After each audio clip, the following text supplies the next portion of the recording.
Senhor presidente, senhores vereadores, senhora vereadora, distinta plateia, nós vamos abordar aqui rapidamente duas questões. A primeira delas diz respeito ao sindicato dos funcionários da Prefeitura, o CIFAR. O presidente, o Júlio Pelesca, acabou de se pronunciar. O sindicato que tem feito trabalho sério, buscando defender os interesses do funcionário público. Porque nós entendemos que o maior patrimônio que a Prefeitura tem não são os prédios públicos, não são os equipamentos. O maior patrimônio público que o município tem são os funcionários. De nada adianta nós termos prédios suntuosos se nós não tivermos o funcionário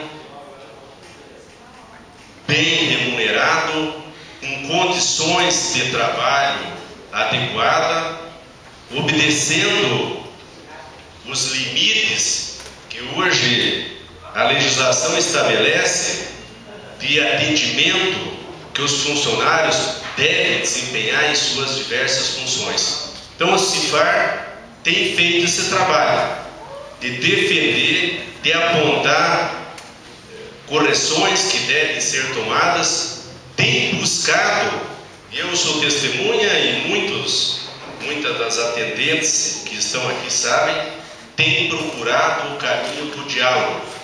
Diálogo que foi prometido pelo prefeito municipal em campanha. Diálogo que é necessário para que nós possamos aprimorar a administração pública. E esse diálogo não tem sido posto em prática pela atual administração. Muitas questões que poderiam ter sido resolvidas com uma conversa, com um debate, estão deixadas de lado. Muitas vezes acaba a administração municipal levando uma reivindicação justa, levando para o lado de não atender por uma questão de não ceder a uma reivindicação do sindicato, prejudicando desta forma não o presidente do sindicato ou a diretoria, mas prejudicando os funcionários públicos. E tudo isso veio ser coroado agora, Júlio, com essa questão de um processo que a Procuradoria Jurídica entrou contra o sindicato. Mas para nós falarmos desse processo, nós temos que fazer uma recapitulação para ver por que chegou a tudo isso. No processo que a Procuradoria moveu em nome do município contra o sindicato, contra o seu presidente, em muitos pontos se alega a Constituição, a preocupação em atender as crianças, se cita no processo uma determinação judicial de se ofertar mais vagas no ICMEIs. Mas se nós recapitularmos, será que teria sido necessário o Ministério Público, o Poder Judiciário, determinar que a Prefeitura, que o prefeito ofertasse as vagas que as crianças têm direito no ICMEIs? Será que se o prefeito, se a administração municipal realmente prezassem a Constituição, precisaria o Ministério Público e o Poder Judiciário, através da juíza doutora Maria Cristina, ter obrigado o município a cumprir a Constituição? Não precisaria. Mas o município não se contentou em ter sido provocado pelo Ministério Público e pelo Poder Judiciário para atender o direito das crianças que está na Constituição. O município, mesmo sendo obrigado legalmente pela juíza da nossa cidade, recorreu para o Tribunal de Justiça buscando anular aquela decisão que tinha sido tomada aqui, tentando protelar o atendimento da Constituição e o atendimento do Poder Judiciário de Araucária. Isso aconteceu, vereador Pedrinho Nogueira, lá no início de 2010. No início de 2010.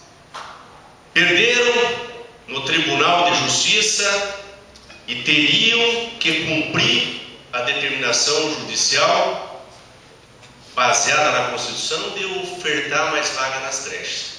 Qualquer cidadão, qualquer pessoa medianamente informada e capacitada e eficiente sabe que para cumprir essa determinação judicial precisaria de duas ações principais. Primeira, para você ofertar mais vaga, você precisa de espaço físico. Segundo, só o espaço físico não é suficiente.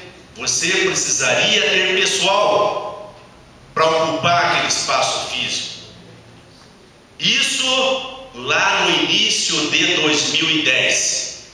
Tomaram uma providência que foi buscar adequar os espaços físicos. E a Constituição, no seu artigo 37, vou ler só um pedaço, uma parte aqui. A administração pública obedecerá aos princípios da legalidade, impessoalidade, publicidade, moralidade e eficiência. O administrador público tem que ser eficiente. Ao mesmo tempo que começaram os projetos, as licitações para fazer as ampliações, fizeram 2 concursos públicos. Um concurso para ofertar 28 vagas para as atendentes e o segundo concurso publicando a oferta de uma vaga. Evidentemente que quando se oferta uma vaga, os candidatos não têm tanto interesse de participar daquele certame. E foi o que aconteceu. Dá a impressão de que fizeram de caso pensado. Também fizeram de caso pensado o grau de dificuldade do certame, o grau de dificuldade das provas. Quando não obtiveram o número de candidatos aprovados necessários, deveriam de imediato ter providenciado um novo concurso público. Mas não o fizeram, deixaram o tempo correr, deixaram o tempo passar para depois praticar aquele ato que foi pensado e planejado no passado, lá no início de 2010. Qual que foi o ato planejado? Vamos, a partir de agora, terceirizar as atendentes. E quem tem um pouquinho de discernimento sabe que este pregão por 90 dias, com toda certeza, como outras ações, como a terceirização dos médicos, iria se perpetuar. Depois dos 90 dias, seria mais um aditivo, depois mais uma outra licitação e por aí afora. Não planejaram, não agiram de forma eficiente e depois tentaram burlar a Constituição, fazendo um pregão, daí não mais para uma atendente, nem para 28, de repente já precisava 144. Os números e as ações não batem. 144. O sindicato defendendo a classe das atendentes, defendendo a Constituição Federal, que reza que o funcionário público deve ser admitido através de concurso público, entrou com todo o direito no regime democrático, entrou na justiça. Poderia, Júlio, até não ter razão, mas tem. Mas mesmo para argumentar que não tivesse razão, é o direito do sindicato, de qualquer cidadão, de recorrer ao Poder Judiciário. O sindicato, o presidente, não cometeu nenhuma irregularidade, não teve em nenhum momento fora do regime democrático. Agiu dentro daquilo que a Constituição manda. Como eu, como vereador, entrei com uma denúncia no Tribunal de Contas contra o mesmo ato que a administração praticou. Agora, nós, lendo esta ação, que eu considero estapafúrdia, considero intimidatória, considero que é para amedrontar, para que as pessoas calem, esta ação não tem o menor fundamento. Fala em um dos seus trechos aqui, sendo a autonomia do município e a independência dos poderes garantia constitucional.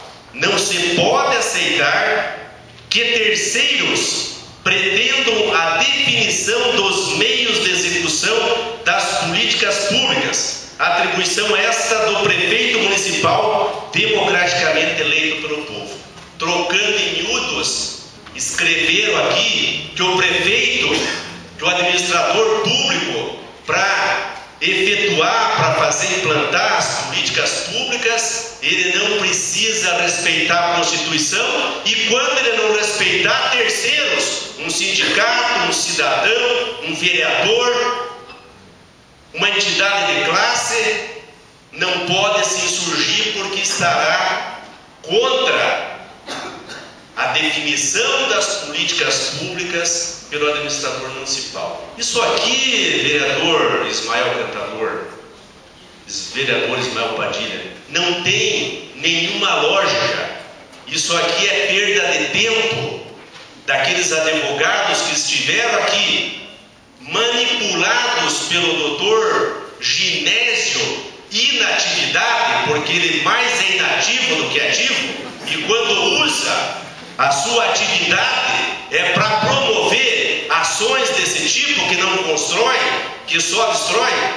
O seu Genésio na atividade com os seus advogados, aqueles mesmo que queriam um aumento de 50% quando entraram ontem na prefeitura, talvez,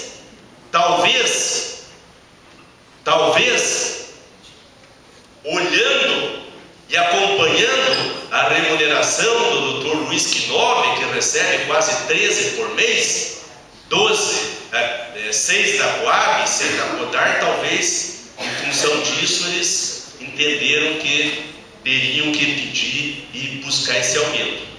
Então nós vamos defender, nos colocamos, Júlio, em defesa do sindicato, vamos continuar defendendo a reivindicação das atendentes infantis. Vocês começaram uma luta que vai ter uma vitória, pode demorar, mas essa vitória vocês vão conseguir. E uma vitória justa de quem trabalha. E nós sabemos, e o Júlio já falou, e todos nós sabemos, que quando nós cuidamos de uma criança que é filho nosso, já é difícil. Agora imagine uma atendente infantil cuidar de 6, 7, 8, 9, 10 crianças e até mais, 15, sem condições, em prédios inadequados, e que o que acarreta isso são profissionais aí afastadas por motivo de saúde.